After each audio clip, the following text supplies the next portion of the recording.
Welcome into another edition of Roundball Roundup. I'm AJ Feldman. He's Carl Jones. Tonight was a wild one, both inside and outside the gyms in Section 5. Yeah, that's right. A state-ranked battle between Wayne and Newark was suspended due to a power outage. But the rest of the games had plenty of fireworks as well. And we will start with a thriller in Hilton as the Cadets hosted the Penfield boys. You know this one is good because we pick it up in the final minute. 10 seconds left. Penfield down by 2. Trevor Hofer, the dish to Jake McCarthy. The freshman ties it up. This one going to overtime. In OT, Patriots keep the momentum. Patrick Emling, the steal with a full head of steam. The bucket, the foul, and nearly decapitates our cameraman Damon. But the Cadets storm back. Down 5, they get hot. Jack Smith, the lead is 2. 1 minute left. Cadets down 4. John Bianchi, last week's OT hero, cuts it to 1. Then 30 seconds left. Smith again, that ties the game.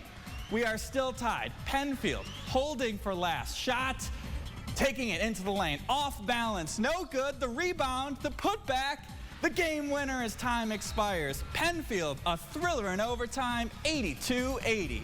Good one on the girls' slate. Hilton linking up with Schrader. Hilton trailed by 10 at the half, but they stormed back to tie it up in the fourth. Leah Thompson knocks down the tray to put the Cadets up 3.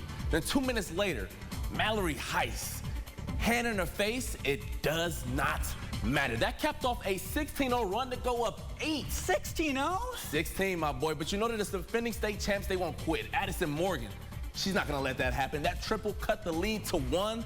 But on the other hand, Heiss, with the tough finish in traffic with the left, ooh-wee, she had 14 second-half points. Hilton gets the nice win on the road, 51-46. Cadets getting hot. Battle of 7-2 teams. Canandaigua visiting Sutherland.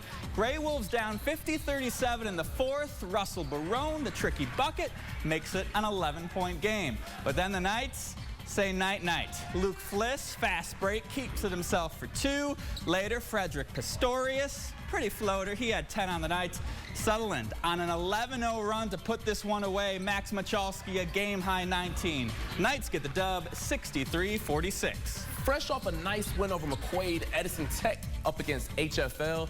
Davion Limpscomb dropped 40-plus points twice last week, and you're going to need more than a hand to stop that man right there. This game tipped off around 6:15, which means, AJ, the banks are closed, but apparently Quinn Kelborn didn't get that memo. I need to figure out where he's banking at because I'm kind of jealous. I'm not going to lie. Close game in the second quarter. Javier Medina, Trey Ball, corner pocket. Edison pulls away in the second half, 63-54. Gates Chili on the road taking on Brighton. Third quarter, the Bruins up by 10. Omoyele Enya, the bucket in the lane. His bench loves it, and he lets the bench know that he loves it. However, not all smiles for the Bruins. They were up 18. The Spartans storm back. Jeremy Tantalo, the lead, shrinks to 5. The Bruins, they lost in triple overtime last week. No heartbreak tonight. Jack Snyder from distance. Brighton gets the win, 67-55. Thomas boys playing host to Fairport. My kicks of the night goes to Chris Barrett. Not too often you see a coach rocking some fresh Jordans. Early first quarter, just like his last name, Joseph Baller. Spin move in the paint for the bucket. Then later in the frame, Thomas, y'all should probably guard this guy, Lashard Lowry Jr. Nothing but net from distance. Then we jump to the second. Levi Kulik is the quarterback on the football team.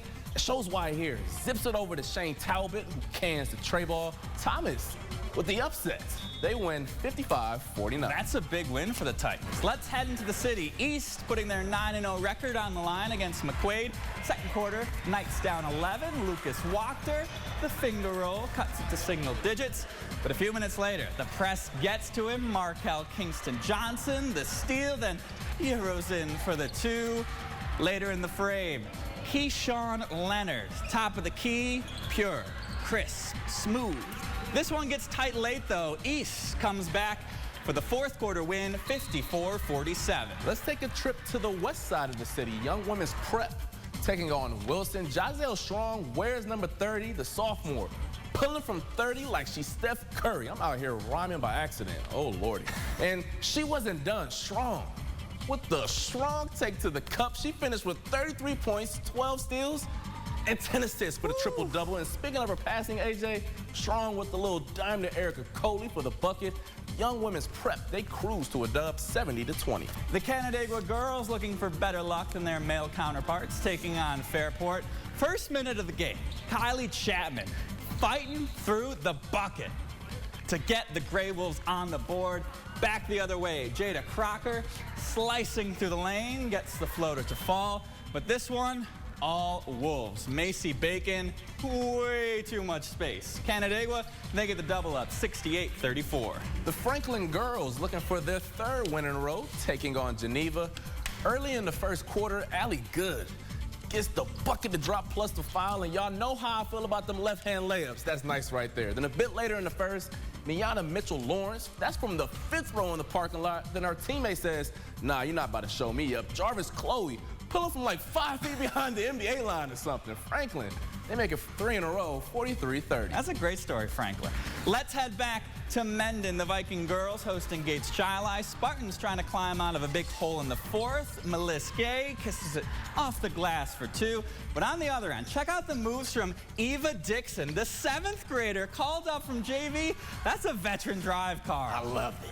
And she can share 2. Sets up Sarah Hanfland for the wide open 3. Mendon wins their 3rd straight, 62-34.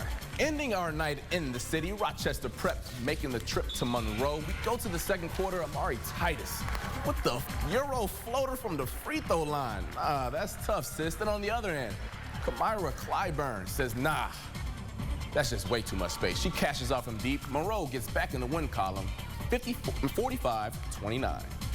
Coming up after the break, the Bills will be without a few key players for Sunday's playoff showdown. We'll have the latest update. And the Amerks gear up for a big weekend themselves. But first, some more Section 5 scores.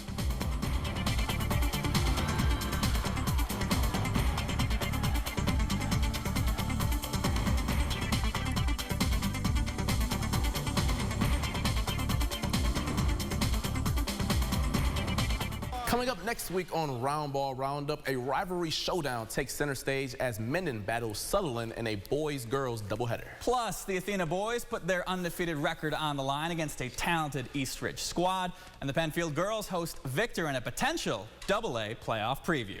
But that will do it for us tonight. Tomorrow, we turn to the ice. Pittsburgh battles Batavia Notre Dame, both ranked top 5 in the state. We'll have your highlights on News 8. That will be a good one. And, of course, we'll be getting you ready for the kickoff between the Bills and the Steelers all weekend long right here on WROC. But for Carl Jones, I'm AJ Feldman. Have a great rest of your nights, and we will see you next time.